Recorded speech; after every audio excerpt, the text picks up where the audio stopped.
pour réussir à tester également ces plastiques-là, justement, la société que moi je représente s'appelle Plasticati. Elle a pour but de tester la biodégradabilité.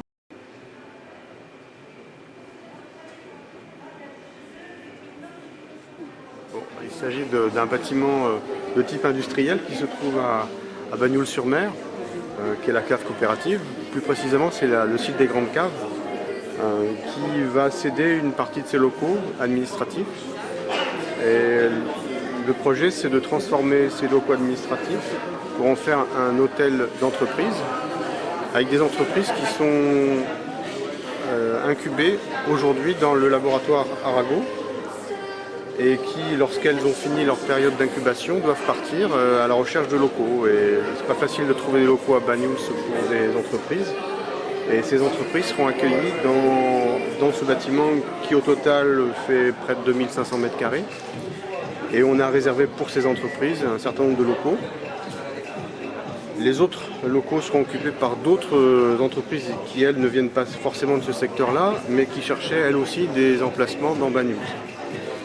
C'est un bâtiment, comme je l'ai dit, de type industriel et qui a en son centre une cuverie en béton qui était plutôt un handicap pour la rénovation, mais qui va devenir un atout en le transformant en atrium et qui va permettre à cet espace de devenir un lieu culturel et d'échange pour les entreprises qui seront accueillies.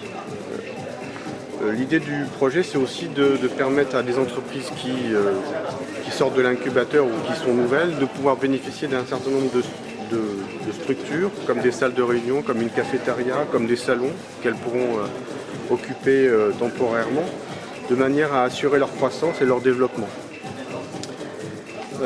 Dans ce lieu, on aura aussi la cave du GICB qui nous vend mais qui souhaite rester au rez-de-chaussée à côté de son caveau de vente.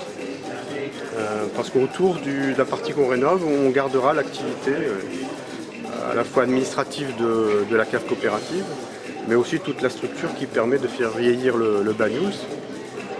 C'est un atout pour notre site parce que c'est à l'année 60 000 visiteurs qui se rendent dans le caveau et qui viennent acheter du vin. Donc c'est vraiment un lieu qu'on veut pluridisciplinaire entre les entreprises qui sont liées à l'économie de la mer ou qui vont le devenir et aussi des entreprises qui vont travailler sur une alternative au glyphosate qui va petit à petit disparaître de la culture.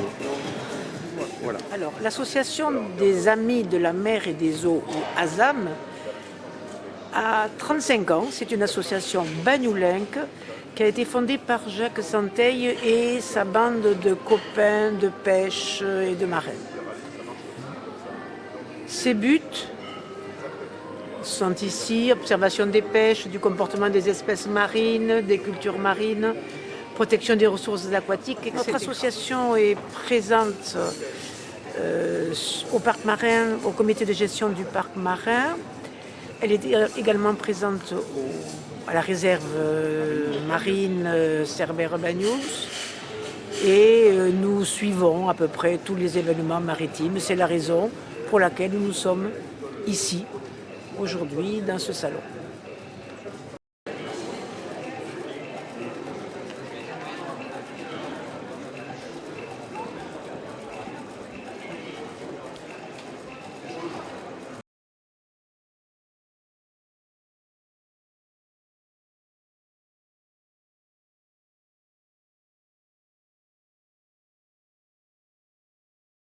La grosse araignée légale sur la tête, l'information, quel que soit le domaine.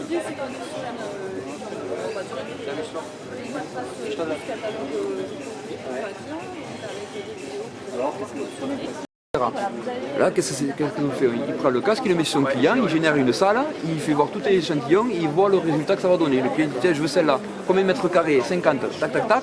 Pof, le se déplacer chez les gens, c'est quand les gens viennent le voir, il a déjà un truc qui est tout prêt. 0, c'est 4-0. Oui, ça peut être 3-0. Allez, je sais celle-là. Ça dépend des projets, on peut faire un projet, et des fois, on a aussi un problème, c'est que les gens, des fois, surévaluent.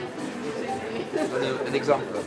La cuisine que je fais visiter, admettons qu'elle fasse 25 mètres carrés. Si je vous la fais de 50 mètres carrés, ça veut pas dire qu'elle va coûter 2 fois plus. Bon, bonjour, je suis Benoît Dominguez, donc le directeur de la société Epistème. On est situé à Bages. Donc en fait, on est une ingénierie digitale où on développe des environnements qui utilisent la réalité virtuelle ou la réalité augmentée, donc comme les casques que vous voyez à côté. Voilà, donc on est principalement sur les secteurs de la formation, de la santé ou de l'industrie. Et voilà, on s'adapte aux problématiques des gens qui nous sollicitent pour essayer de développer des meilleurs outils pour mieux travailler. Donc, Captain Neo est une entreprise qui récupère le néoprène des combinaisons usagées, comme vous pouvez voir ici, et on le transforme en sac, accessoire ou sacoche. Et tous ces éléments gardent les qualités du néoprène. Donc les sacs sont légers, résistants et surtout isolants. Donc par exemple, si vous mettez votre portable dans le sac, eh bien il va être protégé du chaud et du froid. Voilà, et puis on fait des choses aussi dans votre propre combinaison. Par exemple, vous ramenez votre combinaison en néoprène à Captain Neo et elle continue sa vie sous une autre forme. Par exemple, on la transforme en sacoche pour ordinateur ou en petit étui à lunettes. Et on est à l'écoute de tous vos besoins. Voilà, vous pouvez nous rejoindre à Bagnols-sur-Mer.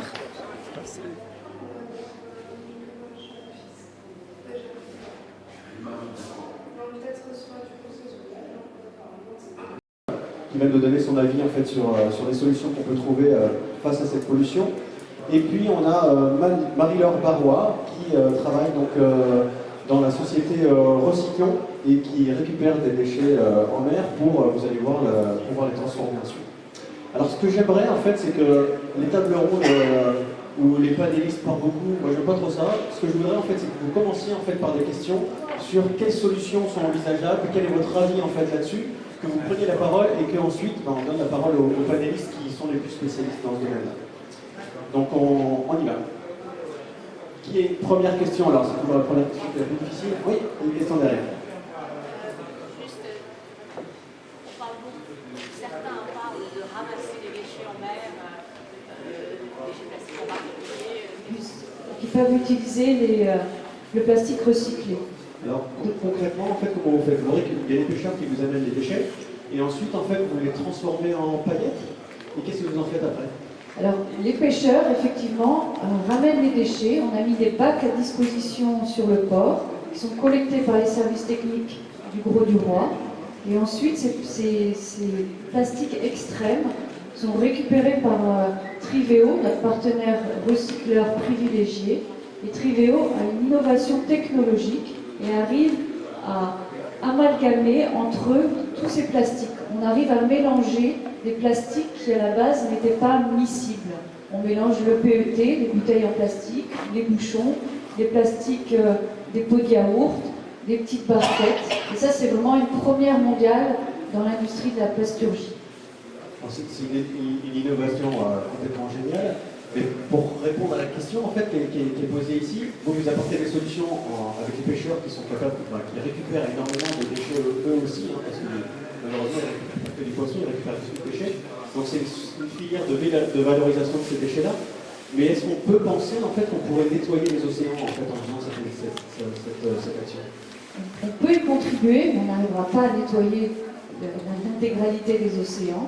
Mais l'idée de Recyclons, c'est de participer et de dupliquer ce projet du Gros du Roi sur tous les territoires. Et là, on est mandaté par le ministère de la Transition écologique et solidaire. On a répondu à un appel à projet, donc on a une subvention pour essaimer notre projet sur toute l'Occitanie et en façade atlantique. Et donc, on y contribue humblement. Mais c'est chacun, et donc il y a d'autres entreprises comme Éphémère qui va y contribuer, à qui je laisse la parole.